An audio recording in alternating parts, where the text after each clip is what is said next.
I've been working pretty hard at the new place that I got with my brothers for my mom, but time to do a little bit just for me today. So I was there for probably 8 hours Saturday, and then I was there for about 4 hours yesterday, and it's just exhausting work.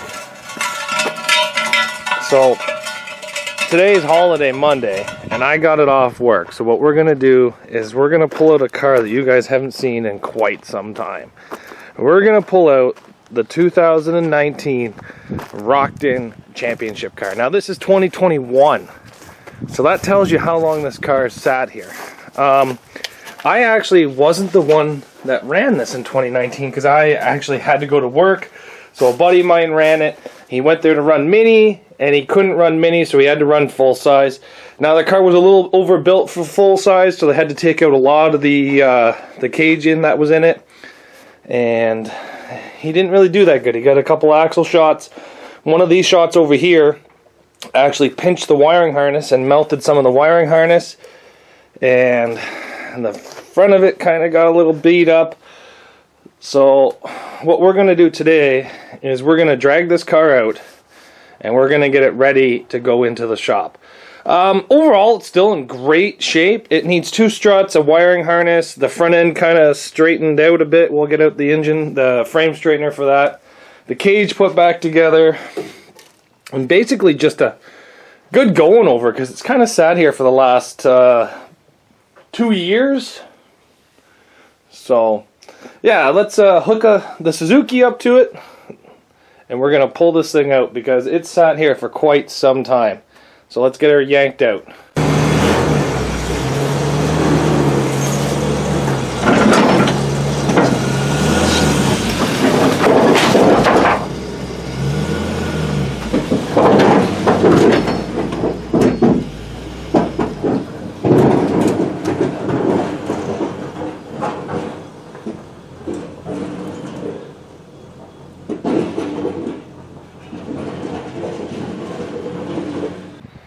So this is the first time I've had this car outside in about 2 years.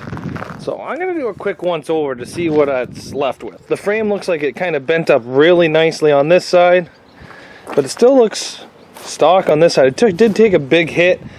Did miss my my donut tire on the back. Some big door shots. Floor looks to be good all the way around. Oh, look at the rot in the floor. What the heck is that? Garbage. There's all the rest of the cage that has to be reinstalled.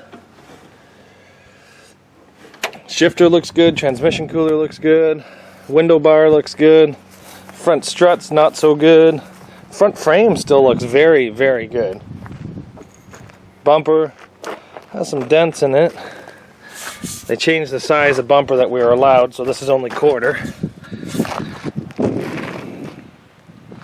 Overall, the car still looks pretty good. Thrill Show Championship. That's going to be a collector's item sticker now because they are no longer around. So, kind of sad, but... Overall, the car still looks really good. Now, the problem is because this car was ran 2 years ago, and now the coronavirus is kind of taken over, Thrill Show has not... Actually, Thrill Show doesn't even exist anymore. They kind of folded. Edge Entertainment has taken over. Well, the head tech guy bought out the rights to Edge, I guess, and the rules have completely changed. So this is nowhere near Edge Entertainment's rules. Ontario Demolition Derby, again, this is nowhere near Ontario's rules. Impact Motorsports were bought out by a different couple, and now this, I think, might be near some of their rules, but some of the stuff will have to come off and some stuff can go on. But it's come to the point now where the rules have changed so much in the last 2 years, and companies have folded and different companies have kind of taken over. I don't know where I can run this car, and that's one of these main reasons why I'm not building any of these cars back here, because I don't know where I can run them.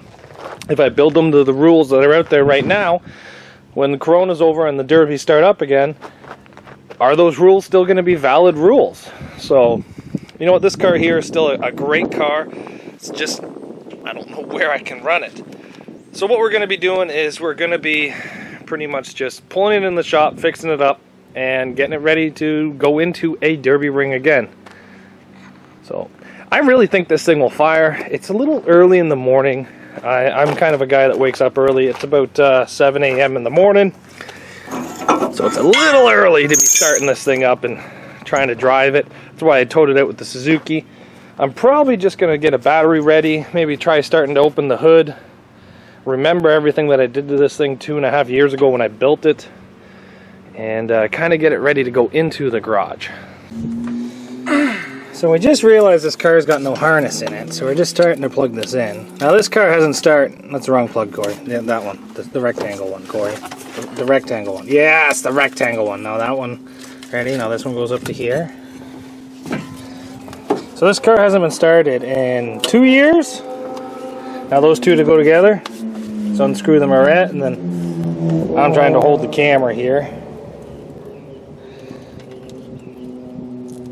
So the first thing we're going to see if it starts, I'll just twist them together, screw the moret. I'll take the negative and hold the negative. Okay. Okay, toggles on. Okay, so hold that on there.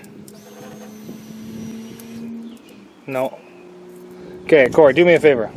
So we got the battery fixed. Now I don't remember what the toggles do. What's the first one, Corey? Flick the first one. Sounds like alternator. Next one. That's fuel pump. Next one. No idea. Next one. Don't want that. That's your transmission. All right. Let's see if she starts up. Give her some fuel.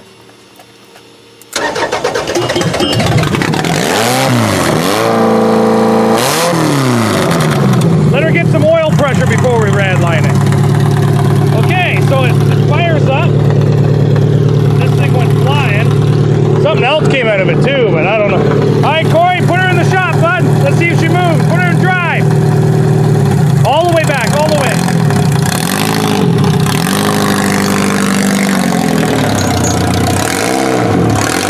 Like, you want it back in? Yes, please.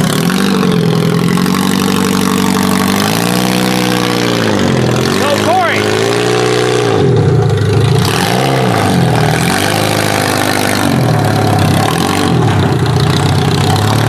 I remember why this thing's so hard to steer. It's because it's pausy.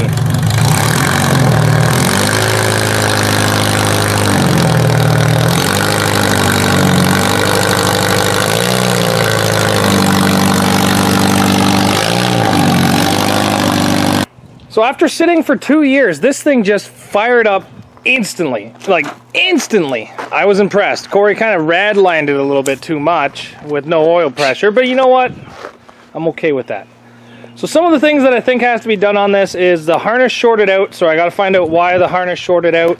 If you guys can see here, you can see all the wires that melted inside the harness here. I'm not really sure what they do, but you can, the camera's right upside down, you can see all the melted wires. So I'm probably going to change out the entire engine harness, the strut, this fender, put the cage back in. Oh yeah, fix the rad support, because it's all kind of bedazzled up, isn't it? Yeah. So yeah, there's quite a bit of things that we got to do. We're going to try to pre-bend the back of it so they start going up together. Maybe fold the trunk down. But again, I have no idea where this car is going to be ran. And we're going to get it in the shop here shortly, but that's just about going to be the end of today. There's a lot of work that needs to be done to this thing. But the great thing is with the Corona, we have an unbelievable amount of time to get it done. I'm probably going to put this up against something and try to hit this quarter panel. I don't like how it's coming out. I'm going to try to shove it back in. Try to make this quarter panel look like this quarter panel maybe. Yeah, I think that'd be a better idea. Maybe we'll hit it with another car. Maybe it's the Echo's time to shine. How'd you kill an Echo? Well, I hit a bumblebee and it died. Anyway, so yeah, that's where we are with this thing here today. I cannot believe that this thing just fired up so nicely. Yeah, so later on I'll be able to drive this back into the shop. But it's been a while since I've seen these rims, these tires, this bumper, this car, to be honest. It's just been in storage for so dang long. But thanks everybody for watching. We're gonna get this thing into the shop here and get her fixed up over the next week or so. But as soon as I get some time, I'll definitely be out here working on it. I ended up getting called to work today at the other house, so thought I was gonna have a day off, but no rest for the wicked, right, boys and girls? Take care, everybody.